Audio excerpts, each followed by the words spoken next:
Man. You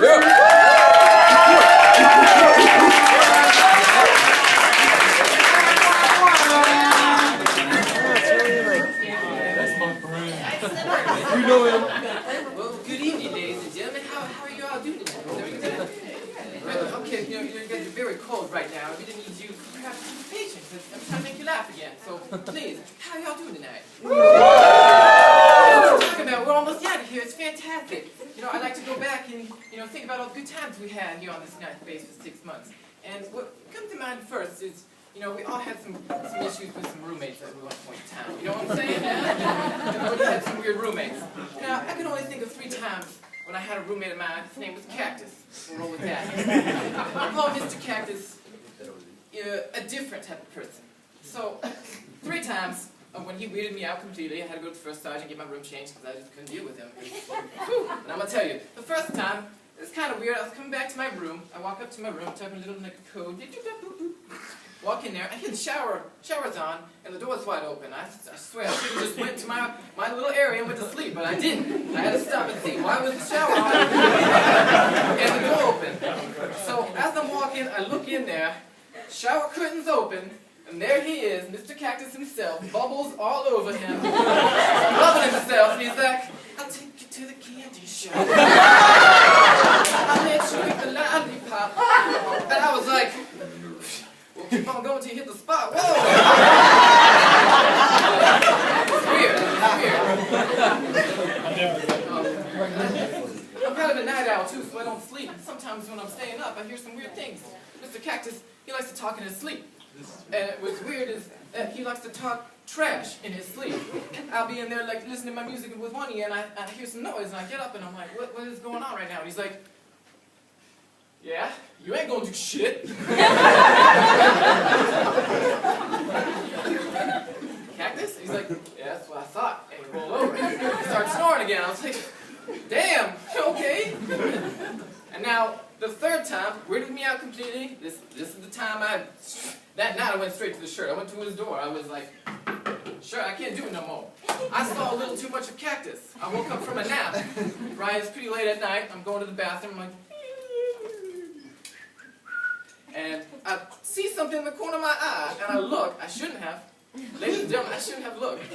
But there Cactus was, full nude, bent over, putting green boot socks on. He turns around, he says, oh, I'm sorry, dog. I get cold when I sleep.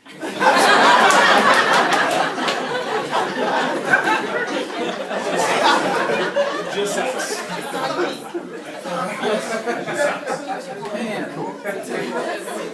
That's the roommate experience.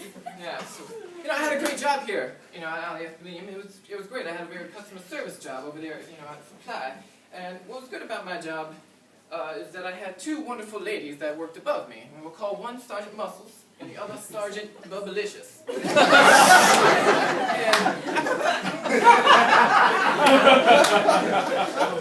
What's so cool about these 2 is that they were so beautiful. They were very good-looking ladies. And everybody would always come up to me and be like, man, you got the most greatest job ever. You work behind those 2 awesome, hot ladies. And I was like, I guess they're all right. I mean, they're not that great, but, or okay at best. But I tell you what really got me jealous is that customers would find random reasons to come to Supply just to see them, just to put eyes on the beautiful faces and bodies. And I always felt left out because for some reason they would always bring them treasures and trinkets and, coffee and chocolates and stuff. Like they'd come in, they'd bust in the door and they'd be like, I bought you some green bean and some chocolates and we killed this leopard yesterday. Like and try to impress them. And then we'd give them all these little nice trinkets and treats and then they'll just look at me and they'll be like, oh hey man, what's up? I swear, they haven't paid for coffee since July.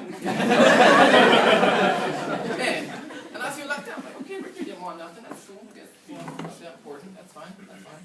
And I'll tell you what, like I said, they make random excuses. Like, they'll be at their office, and they'll just, have their pen, be like, oh, man, my pen's out of ink. I gotta go to Supply. I gotta go to Supply right now. I just gotta go. They're like, but bro, we got like 12 boxes of pens. No. This is my pen, and the only one that I can get is back at Supply. I gotta go to Green Bean right now and get some coffee. Man, customers are weird, but I got to get my revenge off them. I like to get back at them, so I give them a hard time. they always make up weird excuses when they come in for new uniforms. They'd be like, yeah, I just fought off this grizzly bear and got this little cut on my uniform, I need a new one. So I'm like, okay, that's fine. But you're going to have to come to the tent with me and we have to try it on. And I'm going to go into my nice little hairdresser skit. Okay, so listen. You need a new ABU uniform. Yes, you do. Yes, you do. So come with me. You don't know your size? That's okay. That is just perfect. Because we're going to try it on. And I'm going to make you do the catwalk. You're going to have to walk like this. Strut. Now strut. Ladies and gentlemen, I haven't seen those same customers ever since I did that to them. They stopped getting uniforms, that's for sure. Wow, man. Customers, I just can't believe them. They're so strange. And, you know, another thing around this base that really bothers me is I see all these signs everywhere. They're trying to tell me what to do all the time. So, like for instance, I try to grab a bottle of water, and now the sign's telling me to put one back. Ain't no sign gonna tell me what to do. Yeah, I'm in the bathroom. I'm done peeing. I look at the sign that says, "Make sure you wash your hands." I've washed my hands since August. Ain't no sign gonna bring me down.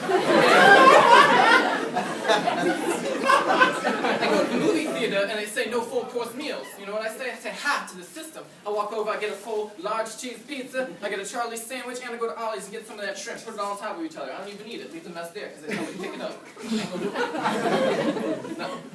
And one particular story that comes out at me that really just, you know, I just want to share it with you guys is I was up in my commander's office one day because, you know, I like to hang out with my bro, you know. So I was like, do, open the door, and there's this little girl behind this little counter. She's like, how can I help you? And I'm like, nah, I'm here to see my dog. Where's the commander? He's back at the office. They're like, no problem. Now, and there's this little red line tape and a little sign that says, do not cross unless you're escorted. Ladies and gentlemen, I've paid my taxes for 5 years.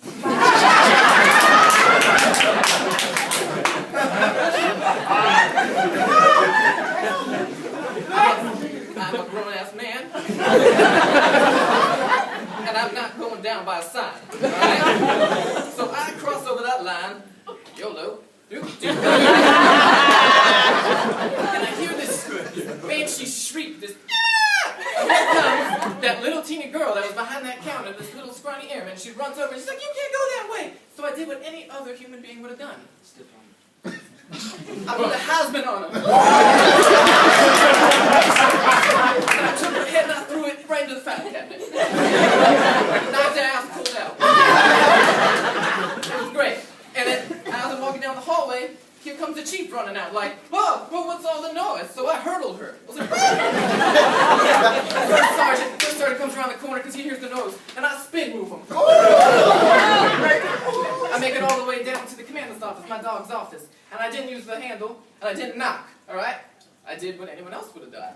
I kicked the blood door in, I was like, ah! Right off the hinges, broke it off. It was, of course, an important meeting. Wasn't that? It was like a tea party or something. So I walk in there, and I'm like, please, don't stand up, officers. Commander dog, how you doing, boss? What's up?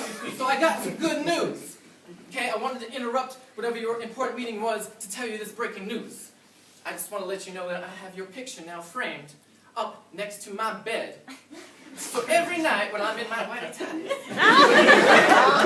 I can salute you good night. And I can fall asleep safe and sound knowing that you're watching me 24/7.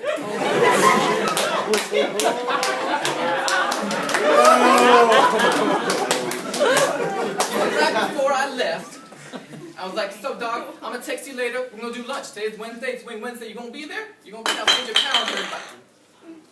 I'll send you a calendar invite. He's like, okay, cool. And so continue your tea party. I'm going to bounce. By the way, when you guys are finished, though, this door needs to be fixed because it's broken. So as I start to walk out, I'm getting mean looks from the chief. No big deal. It's in the first sergeant. It doesn't matter.